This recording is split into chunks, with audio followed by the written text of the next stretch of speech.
Welcome all here again on one of our wonderful shows here on Sankofa, live from Johannesburg Galaxy Universal Networks here in Gauteng.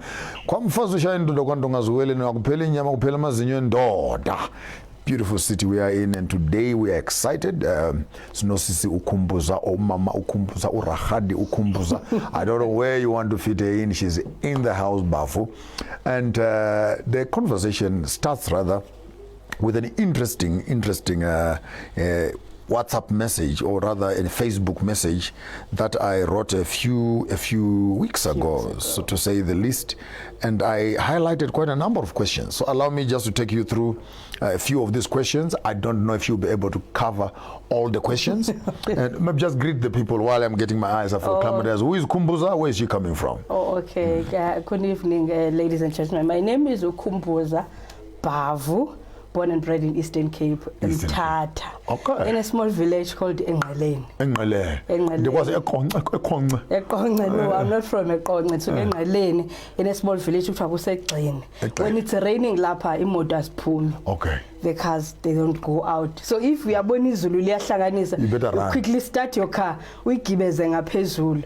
Or else you have to sleep there. Another few days until the water subsides. The water subsides, yes. Okay. So we are lapo. And how many kilometers from Tata? I think it's 20-25 minutes. 25. Which direction? As if you are going to Port St. John's side. Port St. John's. Port St. John's side. Before you get to Ekulu and then Ohane. Okay. But we are not very far from Umtata. All right. The Xhosa culture themselves. So you are a Tembu, you are a, let me try and remember what again, Tembu, or you are a Chawe, or Ipele, or, you know. Tina Singa, Otatum Kuluba Bebuya Engcobo. There is a town called Engcobo. Yes, Engcobo. And then Pangamagaleka. And then we went to Emampondwe. And my father married Impond. So whoever is on that side of Engaleni, we are clustered under Amampond. Yes. But actually Galeni. Yes. All right, that's a nice introduction. There you heard for yourself. And she's coming from Eastern Cape here in South Africa. And she read this status. Some things went well with her, some stuff did not go well with her, and she thought she would come. And she decided to come and have a conversation with me. The status was reading like this. And I think some of the questions will be flying up on the screen for those of you who want to follow at home. What makes a good home? First question. And is the woman leading and the man is following? Or is the man leading and the woman is following? Is it leading together, but the woman has the upper hand than the man? Whose home is it? Whose name is the home named after? Will the universe bless a woman so that she can spite the man? Or does the universe bless the man so that he can oppress or abuse the woman? What is it in the society which has divided us in our homes? Has money become the new currency of relationships? Has the accumulation of material become so important than the accumulation of virtue, of honor, and of respect?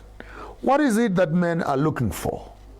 What is it that women are looking for in this marriage pact? Who decides who marries who? Is it a woman's decision? Is it a man's decision? Are marriages physical? Are marriages spiritual?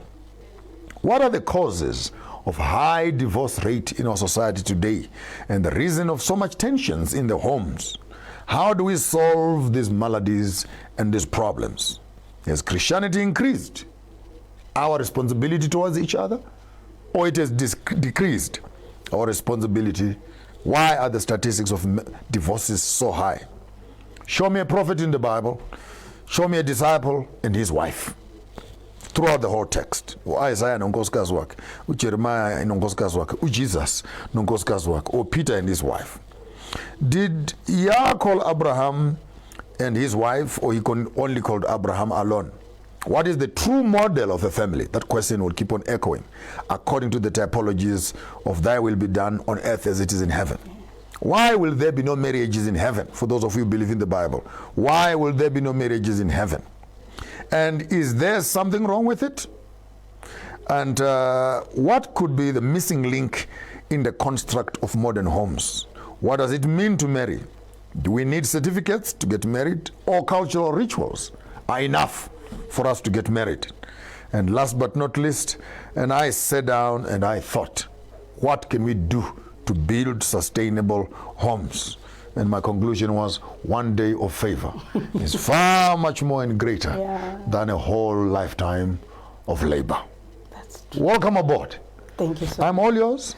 That's what I wrote. Maybe let me start, first of all, start by hearing, when you read that status, what went on in your mind? You know, I follow you. I follow your page almost every day. And then when I came across this post, I was like, okay, there are so many questions that are posed. And I'm one person, I have designed my mind to look for solutions than the problems. I think we as the society, we've got a lot of problems. We can go anywhere, you will all find problems. But I've told myself to be this one particular person in the midst of the problems, while everybody's like, what to do, where to now? I want to find solutions. It has been me.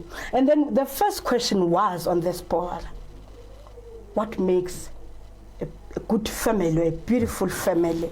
And on my mind, I was like, what I see beautiful might not be beautiful into your eyes.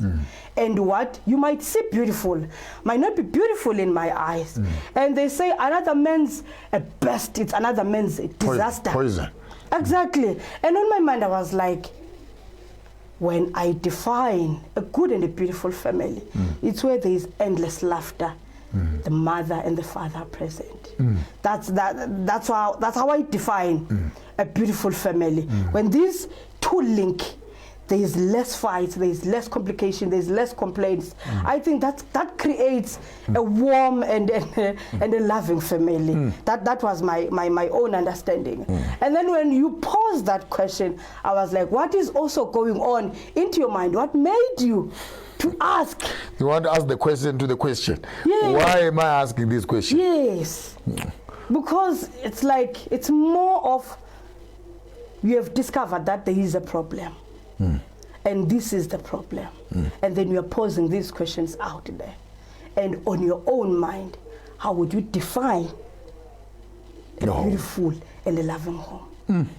Mine is, it was going to be my interview, me asking you questions. Now you are throwing it back at me. But for me, again, to build upon what you've already put across, for me, at this age now, marriage has nothing to do with me. To a greater extent, it is the societal harmony. It is the family harmony. It is people coming together and understanding their responsibilities outside of themselves. Where you know, by marrying you, I am taking over, I am understanding your issues, your families, and etc. So that even happiness between the two people cannot be the final bus stop, where as long as the two of us are happy, everything else does not matter. So maybe I would want to extend that further and say that laughter must start spilling over to the children, to the mothers-in-laws, to the family, and etc. So basically, a home becomes a union of families at a deeper level. That's number one. Number two, marriage for me is an institution where two imperfect people, two people who have found their deficiencies in themselves, and they come together to give each other an opportunity to grow and become the better people that they should be. Therefore, a marriage institution for me becomes a school, becomes a sharing center, becomes a trimming space, becomes a growth center. So that if I find you like this, by the time I'm done with you, you should have been the better person of what you could have been. So if you wanted to accomplish your goals, I want to become a nurse.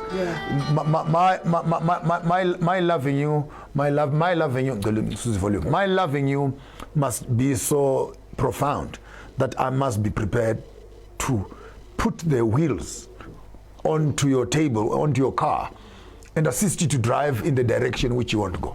And therefore, marriage does not become a killer of dreams, as many homes have become.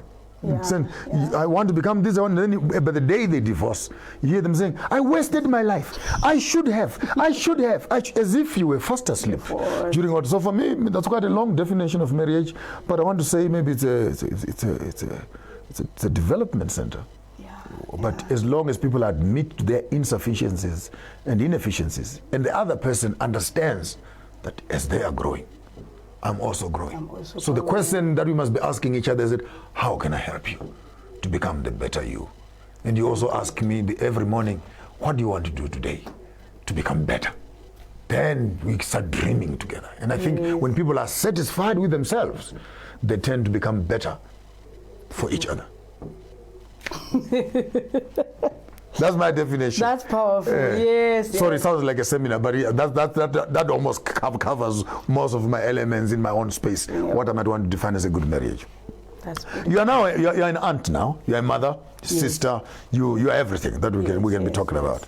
Maybe let's start off right at the beginning. What and where do you think the society is right now, as far as developing and preparing the young people for marriage? Do you think people who are getting married these days are actually ready for marriage? I think as I got married when I was very young as well. I think when we get married or when we grow up, our dreams, they start at a very young age. Our parents around us inspire us to be better people or to be like them. If we are Khumbula emakaya would play imizi, ube baba, omunye be mama, omunye, those things is a thing. Omunye be imbongolo, the other one becomes a donkey. I think those things when we grow up have a serious impact on who do we grow up to be. And when those stages come into our lives and then we get exposed to the outside world, out of our home, we learn new things that we're not taught in our home. And then the question is now, is our society preparing ladies to get married? No. We are taught to be independent. We are taught to I think the experiences of our parents, the way they were treated by our fathers, has made them to equip us to be able to stand by ourselves if marriages do not work. And I think that we get into a marriage knowing, having a backup plan. You don't throw away your bag. No. Keep your bag behind the door. No. I even remember this other day when I got married, the old man asked, does she still have a mother? And I was listening. And where is this question going? At age, young women who still have their mothers, they tend not to stay